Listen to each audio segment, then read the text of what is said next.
1장 태초에 말씀이 계셨습니다.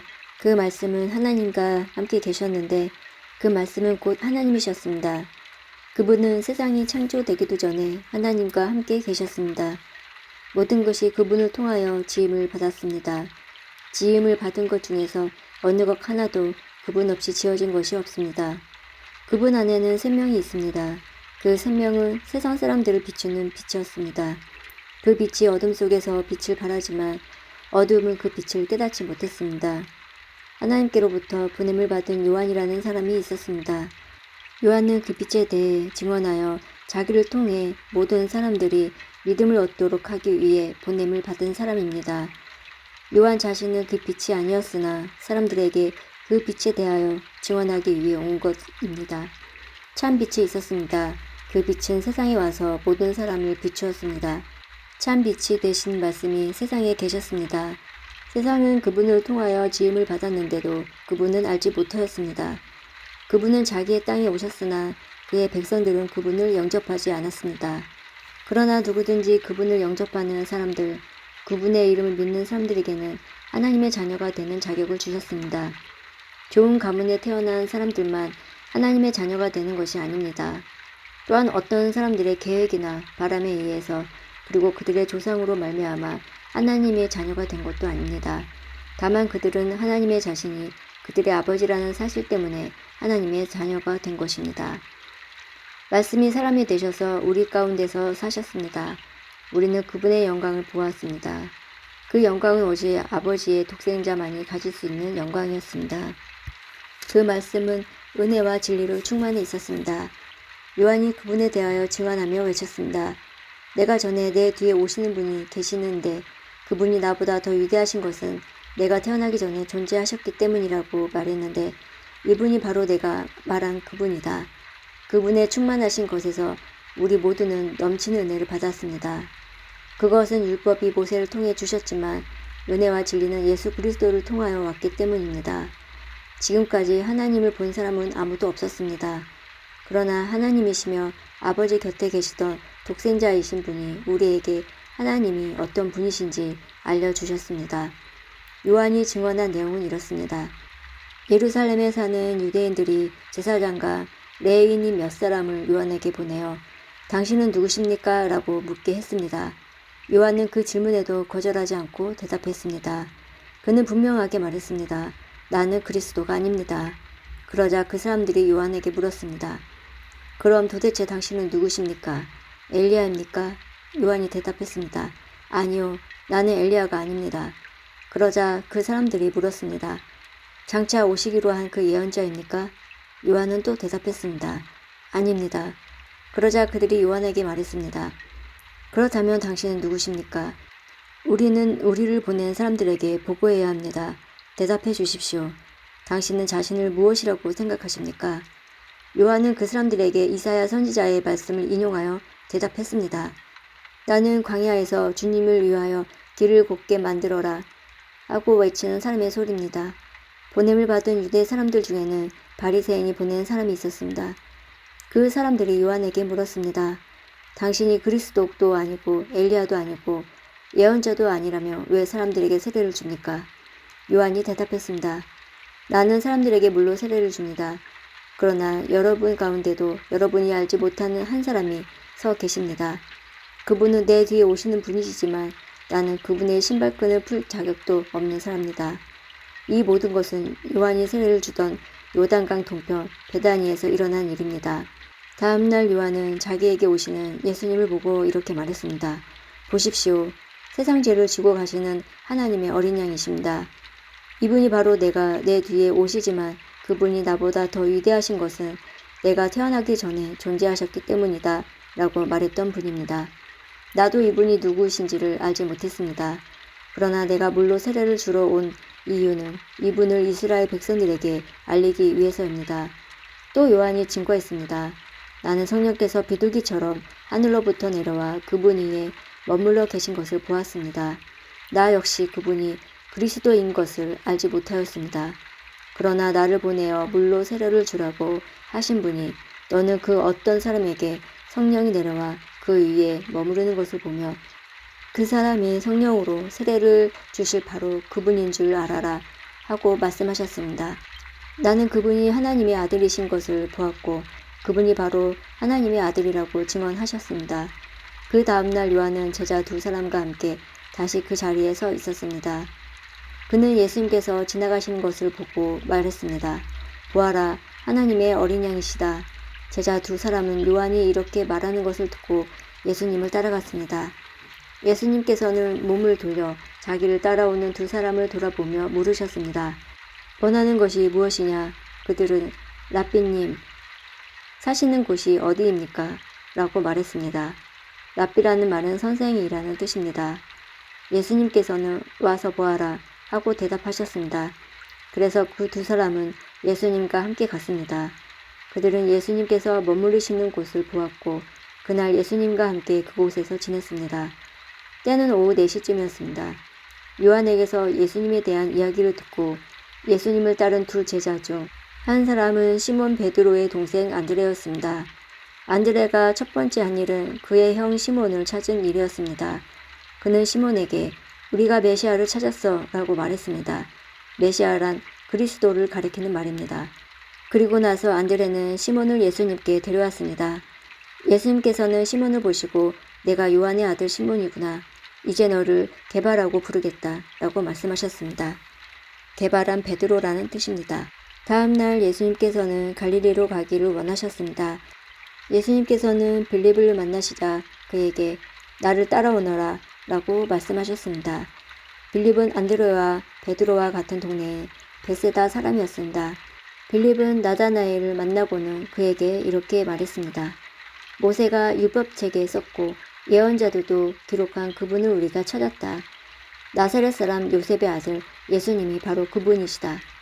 그러나 나다나엘은 그 빌립에게 나사렛에서 뭐 좋은 것이 나올 수 있겠는가 라고 말했습니다. 빌립은 와서 보아라 라고 대답했습니다. 예수님께서는 나다나엘이 자기에게 오는 것을 보시고 여기 참 이스라엘 사람이 있다. 이 사람에게는 거짓된 것이 하나도 없다 라고 말씀하셨습니다. 나다나엘은 예수님께 저를 어떻게 아십니까? 하고 물었습니다. 예수님께서 대답하셨습니다. 빌립이 너를 부르기 전 내가 무화과 나무 아래에 있는 것을 내가 보았다. 나다나엘은 예수님께 선생님, 당신은 하나님의 아들이시며 이스라엘의 왕이십니다. 라고 대답했습니다. 예수님께서는 나다나엘에게 내가 무화과 나무 아래에 있는 것을 내가 보았다고 말해서 나를 믿느냐. 그러나 너는 그것보다 더 큰 일을 보게 될 것이다. 라고 대답하셨습니다. 그리고 그들에게 내가 너에게 진리를 말한다. 너희는 하늘이 열리고 하나님의 천사들이 인자 위에 오르락 내리락 하는 것을 보게 될 것이다 라고 말씀하셨습니다. 2장 3일째 되던 날에 갈릴리에 있는 가나라는 마을에서 결혼식이 열렸습니다. 예수님의 어머니도 결혼식에 참석하였고 예수님과 그분의 제자들도 결혼식에 초대받았습니다. 포도주가 바닥났을 때 예수님의 어머니가 예수님께 이 집에 포도주가 다 떨어졌구나 라고 말해 주었습니다. 예수님께서는 어머니 왜 저에게 이런 부탁을 하십니까? 저의 때가 아직 오지 않았습니다. 라고 대답하셨습니다. 예수님의 어머니는 하인들에게 그분이 시키는 일을 무엇이든지 하여라 라고 말해 두었습니다. 그 집에는 돌로 만든 물 항아리가 6개 있었습니다. 이 항아리는 유대인들이 정결 예식에 사용하는 항아리들이었습니다. 그것은 각각 물 2~3동이를 담을 수 있는 항아리였습니다. 예수님께서 하인들에게 항아리에 물을 채워라 하고 말씀하셨습니다. 하인들은 항아리에 물을 가득 채웠습니다. 그러자 예수님께서는 그들에게 자 이제 그것을 퍼다가 잔치를 주관하는 사람에게 갖다 주어라 하고 말씀하셨습니다. 하인들은 물을 떠서 잔치를 주관하는 사람들에게 갖다 주었습니다. 하인이 떠다 준 물을 잔치에 주관하는 사람들이 맛보았을 때 그 물은 포도주가 되어 있었습니다. 그는 그 포도주가 어디서 난 것인지 알지 못하였지만 물을 가져온 하인들은 알고 있었습니다. 잔치를 주관하는 사람은 신랑을 불렀습니다. 그리고 그에게 사람들은 항상 처음에 좋은 포도주를 내놓고 손님들이 취한 다음에는 값싼 포도주를 내놓는 법인데 당신은 지금까지 가장 좋은 포도주를 보관하고 계셨군요 하고 말하였습니다. 예수님께서는 이 첫 번째 표적을 갈릴리 가나에서 행하셨으며 거기서 그의 영광을 보여주셨습니다. 그러자 그의 제자들이 그를 믿게 되었습니다. 이 일이 있은 후 예수님께서는 그의 어머니와 형제들과 제자들과 함께 가버너움이라는 마을에 가서 며칠 동안 머무르셨습니다. 유대의 명절인 유월절이 가까이 오자 예수님께서는 예루살렘으로 올라가셨습니다. 예수님께서는 성전들 안에서 소와 양과 비둘기를 팔고 있는 사람들과 또 상에 앉아서 돈을 바꿔주는 사람들을 보셨습니다. 예수님께서는 끈으로 채찍을 만들어 양과 소를 비롯하여 모든 짐승을 성전들에서 쫓아내셨습니다. 예수님께서는 돈 바꾸는 사람들의 상을 뒤엎으시고 그 사람들의 돈을 흩으셨습니다. 그리고 비둘기를 파는 사람들에게 명령하셨습니다. 이것들을 여기서 치워라. 내 아버지의 집을 시장터로 만들지 마라. 이때 제자들은 성경에 주님의 집에 대한 나의 열심이 불처럼 나를 삼켜버렸다 라고 기록된 것을 생각하였습니다. 유대인들은 예수님께 당신은 당신에게 이러한 일들을 행할 권리가 있다는 것을 증명할 무슨 표적을 행할 수 있습니까? 하고 물었습니다. 예수님께서는 이 성전을 허물어라. 그러면 내가 3일 만에 이것을 다시 세우겠다 라고 대답하셨습니다. 그러자 유대인들은 이 성전을 건축하는데 46년이 걸렸는데 당신이 3일 만에 다시 세우겠다는 겁니까? 라고 반문했습니다. 그러나 예수님께서 말씀하신 성전은 그분이 자신의 몸을 가리키는 것이었습니다. 예수님께서 죽은 자들 가운데서 부활하신 후에 그분의 제자들은 예수님께서 이렇게 말씀하신 것을 기억하였고 그들은 성경과 예수님께서 하신 말씀을 믿었습니다. 예수님께서 예루살렘에 계시는 유월절 기간 동안 많은 사람들이 그분이 행하시는 표적을 보고 예수님을 믿었습니다. 그러나 예수님께서는 모든 사람을 알고 계셨기 때문에 자기 자신을 그 사람들에게 맡기지 않으셨습니다. 예수님께서는 사람들의 마음속에 무엇이 들어있는지 알고 계셨기 때문에 사람에 대해서 어느 누구의 증언도 필요가 없었습니다. 3장 바리새인들 중에 니고데모라는 사람이 있었습니다. 그는 유대 공의회 요원 중 한 사람이었습니다. 어느 날 밤 니고데모가 예수님을 찾아왔습니다. 그는 선생님, 우리는 당신이 하나님께로부터 오신 선생님이라는 것을 압니다. 하나님께서 함께 하시지 않는다며 아무도 선생님께서 하셨던 일들을 행할 수 없습니다. 라고 말했습니다. 예수님께서 대답하셨습니다. 내가 너에게 진리를 말한다. 누구든지 다시 태어나지 않으면 하나님의 나라를 볼 수 없다. 니고데모가 예수님께 물었습니다. 사람이 이미 나이가 많아 어른이 되었는데 어떻게 다시 태어날 수 있겠습니까? 어머니의 태 안에 다시 들어가 2번씩이나 태어날 수 있겠습니까? 예수님께서는 이렇게 대답하셨습니다. 내가 너에게 진리를 말한다. 누구든지 물과 성령으로 태어나지 않는다면 그 사람은 하나님 나라에 들어갈 수 없다. 사람이 육체적으로는 그의 부모로부터 태어났지만 영적으로는 성령으로부터 태어난다. 내가 너에게 다시 태어나야 한다 라고 말한 것에 너무 놀라지 마라. 바람은 제 맘대로 부는 법이다. 너는 바람 부는 소리를 듣지만 그 바람이 어디서부터 와서 어디로 가는지 알지 못한다. 성령으로 다시 태어나는 모든 사람도 이와 같다. 니고데모는 이런 일이 어떻게 가능할 수 있습니까? 라고 물었습니다. 예수님께서 대답하셨습니다. 너는 이스라엘 선생인데도 이 일들을 이해하지 못하느냐? 내가 너에게 진리를 말한다. 우리는 우리가 아는 것을 말하고 우리가 본 것 중에 증언한다. 그러나 너희는 우리가 증언한 것을 받아들이지 않고 있다. 내가 너희에게 이 세상의 일들에 대해 말했는데도 너희는 나를 믿지 않는데 내가 너희에게 하늘의 일들을 말한다면 너희가 어떻게 믿겠느냐. 하늘에서 내려온 사람, 곧 인자 외에 하늘에 올라간 사람은 아무도 없다. 모세가 광야에서 뱀을 높이 들었던 것처럼 인자도 들려야 한다. 그것은 그를 믿는 사람들에게 영생을 얻게 하기 위해서이다. 이와 같이 하나님께서는 세상을 사랑하여 독생자를 주셨다. 이는 누구든지 그의 아들을 믿는 사람을 멸망하지 않고 영생을 얻게 하려 하심이다. 하나님께서는 세상을 심판하시기 위해 그의 아들을 세상에 보내신 것이 아니라 자기 아들을 통하여 세상을 구원하시기 위해 아들을 보내신 것이다. 하나님의 아들을 믿는 사람은 유죄 판결을 받지 않는다. 그러나 그를 믿지 않는 사람은 이미 유죄 판결을 받은 것이다.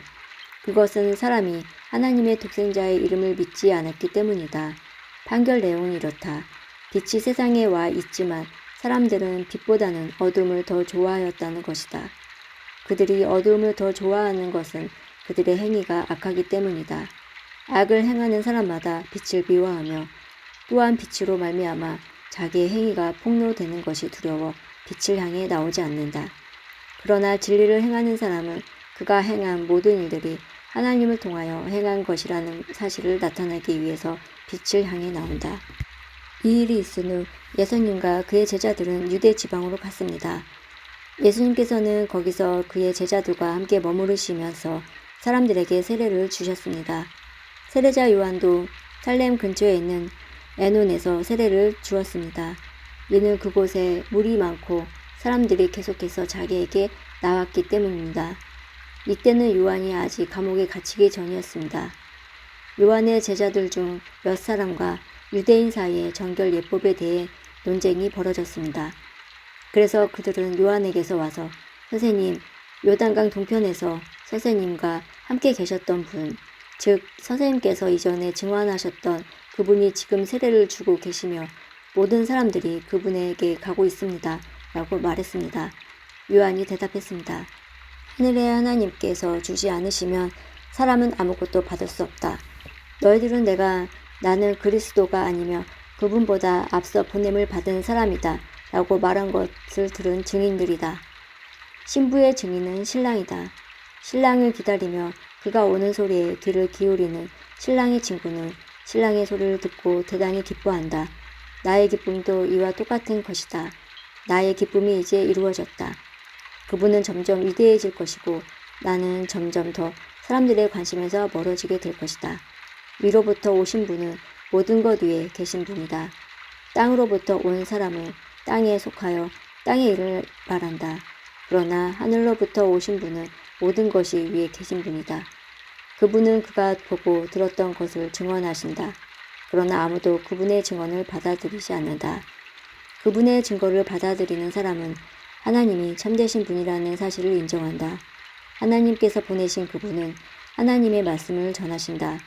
하나님께서는 그분에게 성령을 하나씩 주셨다. 아버지는 아들을 사랑하셔서 모든 것을 그의 손에 맡기셨다. 아들을 믿는 사람은 영생이 있지만 아들을 거역하는 사람은 생명을 보지 못하고 도리어 그에게 하나님의 진노가 있을 것이다.